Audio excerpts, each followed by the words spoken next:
Chandigarh mayor चुनाव में सारे नियम, कायदे कानून और लोकतंत्र की धज्जियां उड़ाते हुए कैसे बीजेपी ने वोटों की चोरी करते हुए हेराफेरी से मेयर का चुनाव जीता, वो आपको इस वीडियो में दिखाते हैं।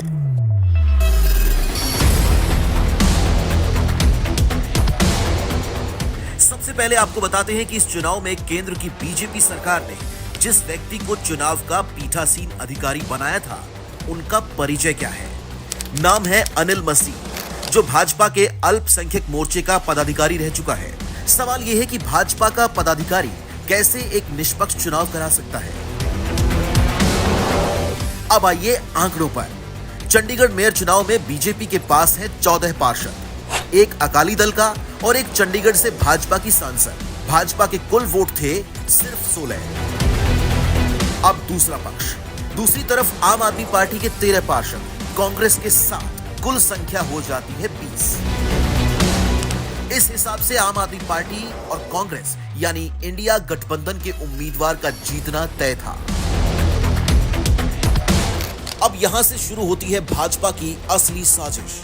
आपको काउंटिंग पर लगे इस कैमरे से दिखाते हैं कि कैसे भाजपा देश के लोगों के साथ धोखाधड़ी करती है। भाजपा के पीठासीन अधिकारी 36 वोटों की काउंटिंग शुरू करते हैं और पहचान कर इंडिया गठबंधन की वोटों को खराब करने के अपने प्लान को अंजाम देते हैं।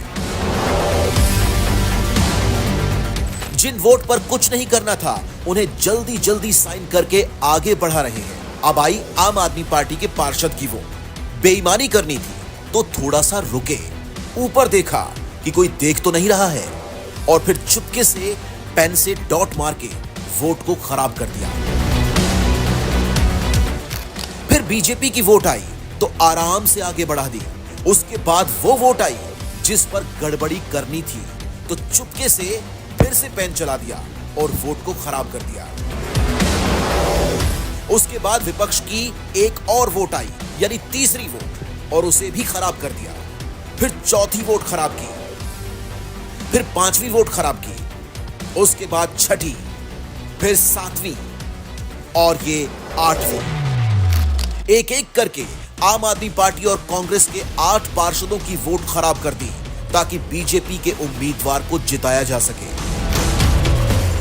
बीजेपी को जिताने के लिए पीठासीन अधिकारी इतना जल्दी में थे कि बीजेपी के उम्मीदवार को वहीं बराबर में ही खड़ा किया हुआ था और तुरंत उनको बुलाकर कुर्सी पर बिठा दिया।